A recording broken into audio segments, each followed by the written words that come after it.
All right. So earlier, while I was on Facebook, I was speaking on a subject about the spirit of the impoverished, or the thought processes of the impoverished, and how the impoverished actually have a particular mindset, behaviors, and patterns that they continue in, which maintains their impoverished nature. The only time that that doesn't really exist is probably like in your third world countries, where those people really don't have much access to financial acquisitions, and so their condition is slightly different. But when you're dealing with like countries like the U.S. and other places where these people may have access to some type of income. No, I'm not talking about those extremely rural areas where, the fundings is limited there as well. I'm talking about those areas where, there's jobs and things like that, where people can kind of shift around a little bit and save a penny or a dollar here and there. Those people. And I started thinking about how the impoverished mind actually maintains and continues in poverty until it decides to get away from that. The impoverished mind has behaviors, patterns, thought processes. The company that they keep also maintain that impoverished mindset.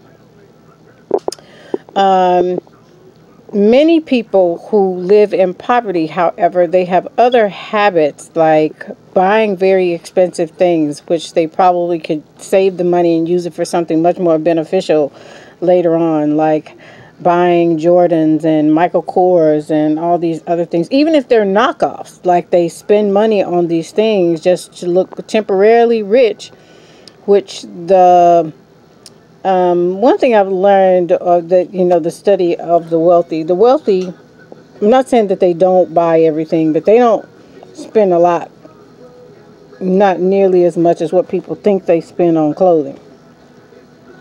Doesn't mean that they don't spend much, but they don't. And even if they did, it's such a small fraction of the money that they actually have. It equals about the same amount as $1,000 to someone who has millions and billions is like a penny to them, whereas a person that is maybe doesn't have as much financial acquisition, every penny counts, and is that $1,000 is like 2-3 months rent to them. And one movie that sticks out is My Fair Lady, when he talks about how the income that Eliza Doolittle makes as it compares to other people. Technically, she couldn't afford him and his skills on her regular salary, but if he look at how much she promises to pay him based upon what she makes, then he's made a large increase. So he agrees to assist Eliza Doolittle, and the rest is history,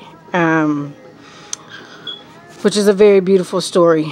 But the impoverished have a certain mindset. They have a certain behavior. They have certain companions they entertain, and not really realizing that that's the behavior that they have, that they're entertaining the behaviors of an impoverished person.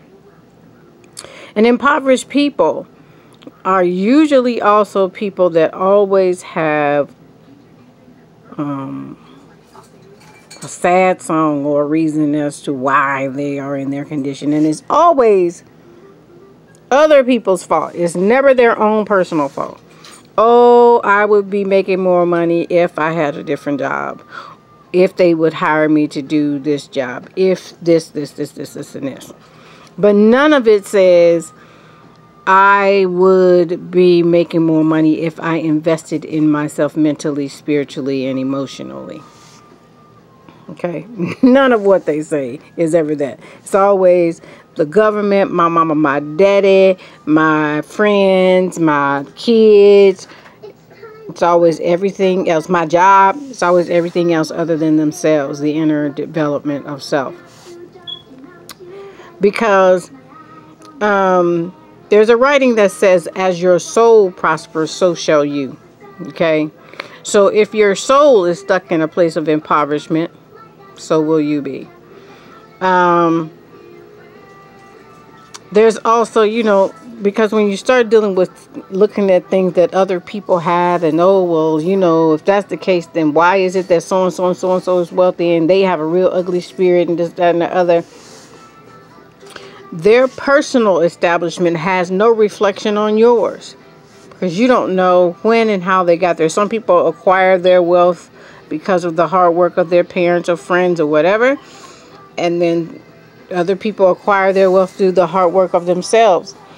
And you'll find that those people who really acquired their wealth through the hard work of their own, you don't shake their tree too easily, because they work too hard to get there. And they be darned if you're going to knock them off, okay? But that's because they had to build and pour into themselves in order to get there. Pour into themselves, pour into their desires and their life babies. Besides children, your projects and things like that are your life babies, and they had to pour in a lot of time and a lot of stress and more to get there.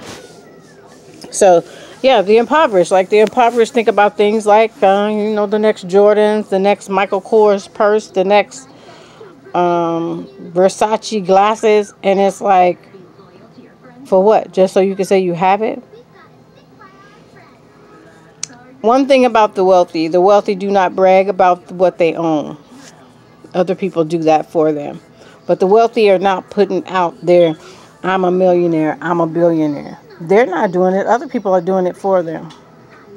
But the poor tends to make a habit of, I spent $1,000 on this purse, or I spent $250 on these shoes, or whatever. And it's like, but you're going to wear them down. And what are they going to be worth after you've worn them down?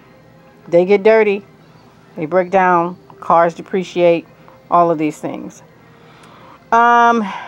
Spiritual impoverishment or soul impoverishment makes people do things to try to falsely enrich themselves with stuff and things. Think about the prodigal son. The prodigal son story is very good for teaching.